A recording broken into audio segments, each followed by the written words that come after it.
I hate to see you go, but I love to watch you leave. Well, y'all ready to go right along in the tractor? So that's what we're going to be doing today. We're going to get started spraying our burn down strips.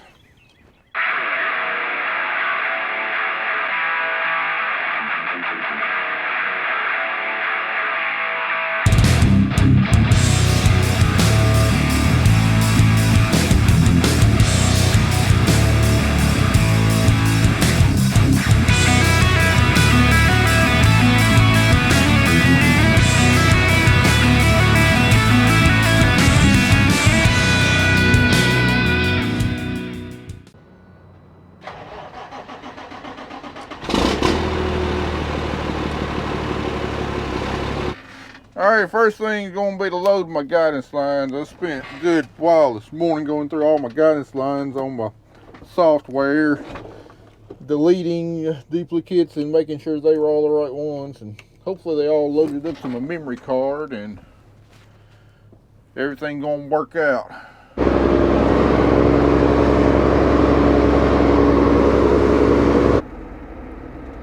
Well, looks like all my farms and everything loaded up, along with my guidance lines and everything. So, ready to top off fuel, head to the field.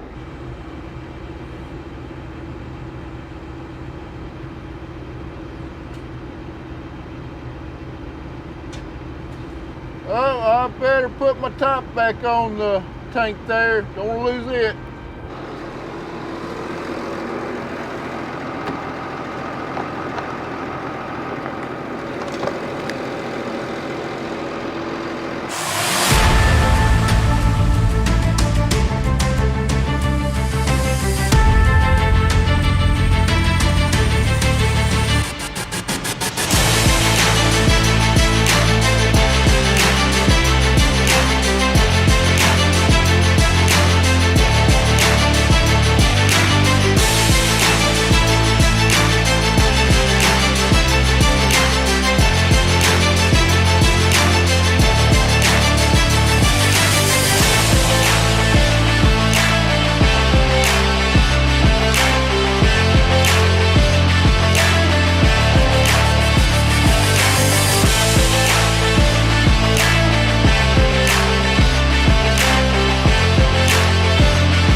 Alright, we just got filled up, checked everything out.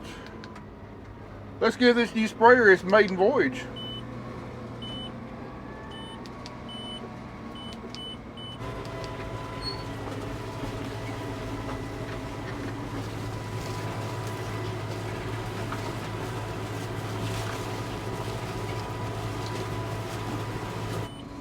Oh, shut up.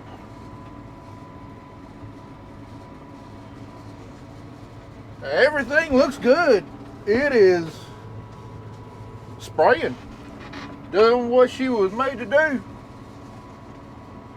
Alright guys, if you've been watching us since last spring, you don't need any explanation for what we're out here doing. But for the guys that have become subscribers, just started watching within the last year, what we're doing today is we are spraying our burn down strips. Now, the average no-till farmer, about this time of year, sometime in the next several weeks, will go out there with their, full-width sprayer and spray the entire field to kill all the winter weeds, so they have a clean seed bed to plant into when we start planting in about a month. Well, as you can see out there in front of us, there's a whole lot of green out there.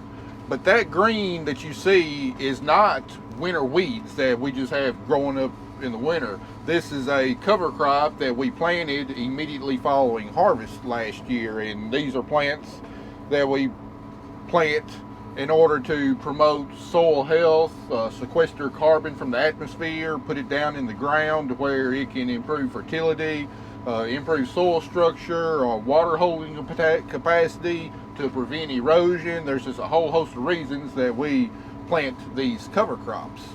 And I'm sure some of y'all are saying right now, well, if you plant the cover crops to do this, why are you spraying them to kill them? Well, we're not killing all the cover crops. What we are doing is we have drop nozzles in between each hood on our sprayer to spray about an 8-inch wide band that we're killing, while the hoods protect the cover crops going underneath the hoods from being sprayed, so they will continue to grow. So that way we get all the benefits of growing our cover crops to continue to grow, capture sunlight, sequester carbon, put roots in the ground. We still continue to get all of those benefits, but when it comes time to plant, we've got a real narrow band to run the planter into, and then we don't have a thick layer of plant material that the planter has to cut through and still accurately place seed.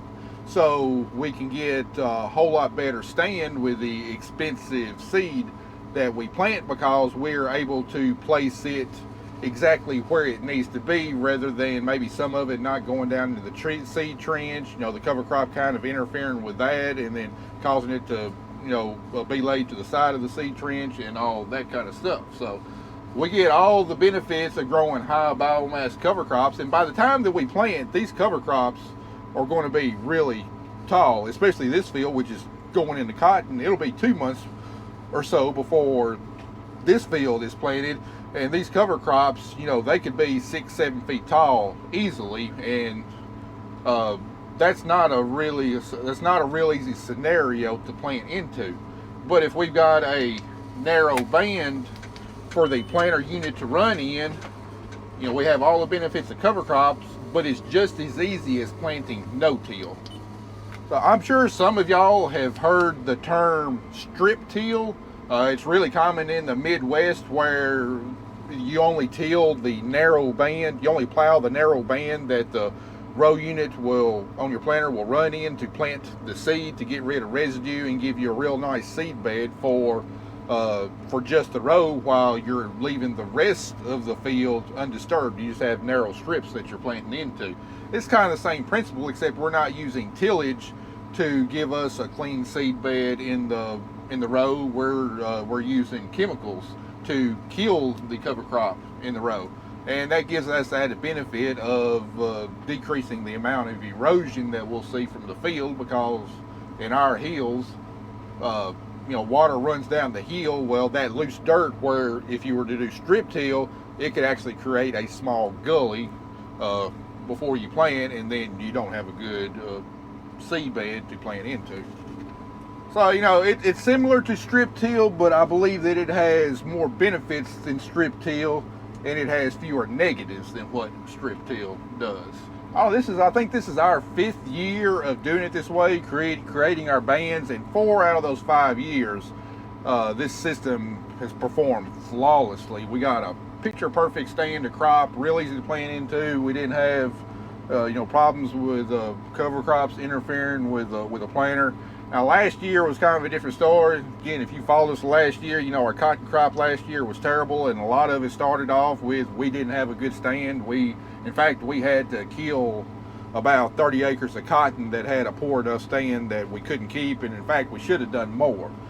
And a lot of that was because when I did this back in the spring, the conditions were not really favorable to getting a good weed kill, and there was some fields, some places in the fields where we didn't really kill the cover crop. We stunted it, but it still continued to grow, and then eventually it worked out the herbicide, and even though it was shorter than the surrounding cover crop, we still had a lot of stuff that we had to plant into. We didn't get the seed trenches closed. Slugs came in and hammered the emerging cotton seedlings. It's a lot of different things. But this year, hopefully, we got different results. We got a brand new sprayer behind us, even though that really doesn't have any effect on how good of a kill we get. But it's in general, it's warmer now than it was at this point last year, and the warmer it is, the better your herbicides will act. Also, something I didn't do last year that I'd done in previous years was add citric acid to the spray tank to lower the pH level of the solution that we're spraying.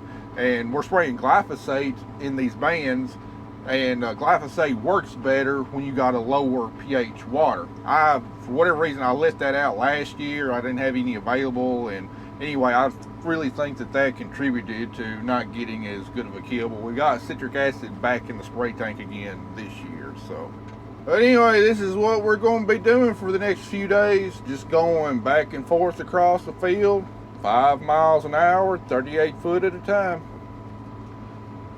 Well, we got the first field done, 56 acres. It's a little after 6 o'clock. We're going to be losing daylight here pretty soon. I'm going to try and run out the rest of my tank on the field right across the tree line and call it a day. We've had a pretty good day running today. You know, we got a late start. Really didn't get started till right after lunch. Had a pretty good day running. Only had one tip break off, or had one nozzle break off that a corn stalk hit, but other than that, it's been pretty smooth running. I'm really digging this new sprayer. It's nice and tight and doing what it's supposed to do. Anyway, we're gonna try and run the rest of this tank out today. I don't know if we'll be in the field tomorrow. They got like a 40% chance of rain today, and we've had a couple sprinkles on the windshield, and it really ain't looking too promising to the south. So hopefully it'll pass us on by tomorrow and we can get back out here tomorrow and get some more ground covered. But regardless, when we get back out here, I'll be sure to bring you along.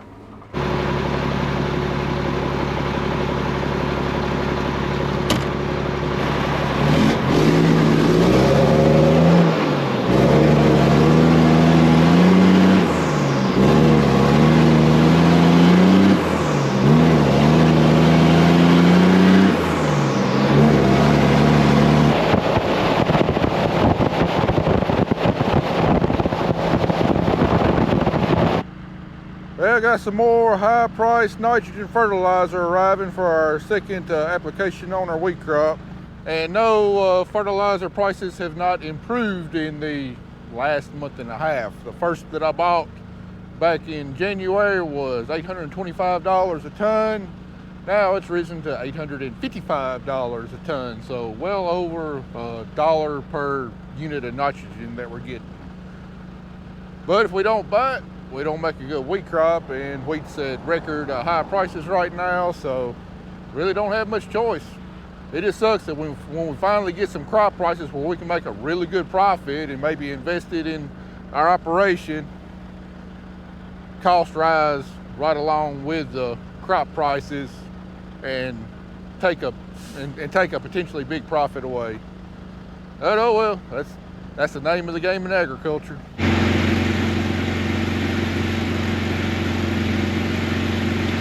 All right, y'all ready to do some more spraying? We got a little shower last night. It's a little damper than I'd like out here, but it's March and we typically don't get dry weather in March, and our rig here is light enough that we're not worried about causing compaction. Plus we got all these cover crops growing out here, so we can get across the ground middle of March and we need to go ahead and do it. So let's see how many acres we can get done today. Well, we run into a snag. Come up here to get started on this field. As you can tell, we got a gate here. This is the lock that the landlord put on here. As you can tell, it's not holding anything.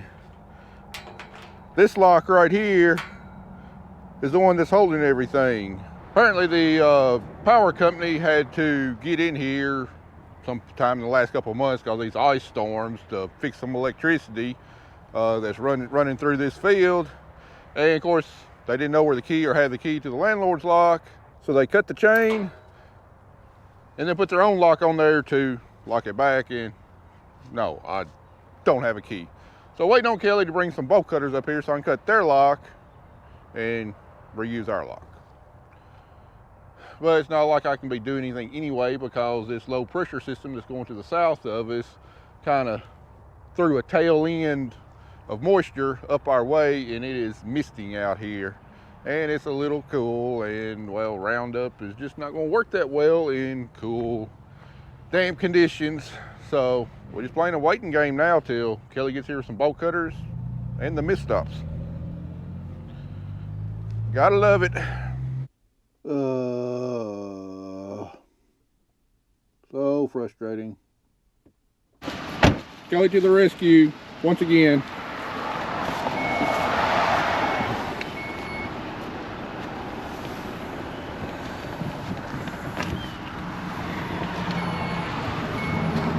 What about the one down there? I'm sure it's fine. Okay. Hey, there's no reason for them to go in there. Stupid. Absolutely stupid. Why don't you just call the landowner? Because the landowner lives in Texas. And he's got electricity going out there. The bill's going somewhere. Bull crap, man. You want to see me use my muscles again? Well, which one are we cutting off? This one? This one. This is the one that's holding it.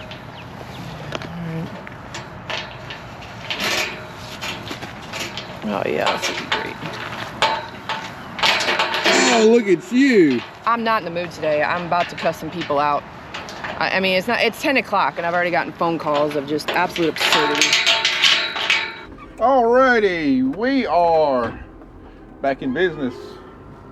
Probably need to wait just a little bit longer, make sure nothing else kind of possible. It's kind of drying up before it gets here, but we'll give it just a little while longer. As expensive as this Roundup is, and the fact that I really hate doing the same thing twice, it's better just to wait a little bit. Because if this Roundup doesn't work, then we got to come back and respray. And the most expensive application is the application that does not work. So we'll give it another 30 minutes and see if this rain kind of moves out of here. Well, we finally got back running again a little while ago, about 2 hours later than what I wanted. So we're not gonna have as big a day as what I was hoping for. Think all the rain's finally moved out. Hopefully we get a good kill on these burn down strips. And maybe, just maybe, we'll see the sun peeking out sometime today. It sure has been gloomy and dreary the last couple of days. I sure like to see that sunshine and a little bit of warm weather. But in other news, the cover crops on this farm are looking absolutely fantastic. We got a great stand, got some real good growth on it. This is the perfect time to be doing these burn down strips on them. Should really build up a lot of organic matter, sequester a lot of carbon, and provide a real good mulch to keep weeds from coming up this year. I know somebody's going to ask the question in the comments, what cover crops we got out here. We got, I believe it's a 7-way blend.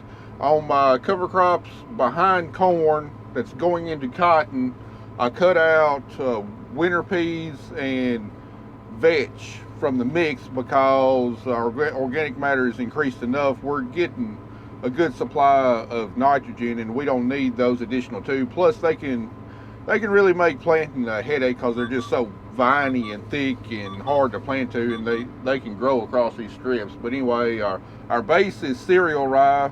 We got that for biomass, organic matter, sequestering carbon, building soil structure. The roots go deep into the ground, but really for weed suppression. Cereal rye is our biggest tool on using plants to suppress other weeds. Mare's tail in our fields are non-existent when you got cereal rye growing, and they do a really good job on pigweeds. Then we got annual ryegrass, and I absolutely love annual ryegrass. It's got just, a huge rooting structure down there that really builds the soil up, goes deep down the soil, pulling nutrients up below a normal rooting profile and bringing them back towards the top.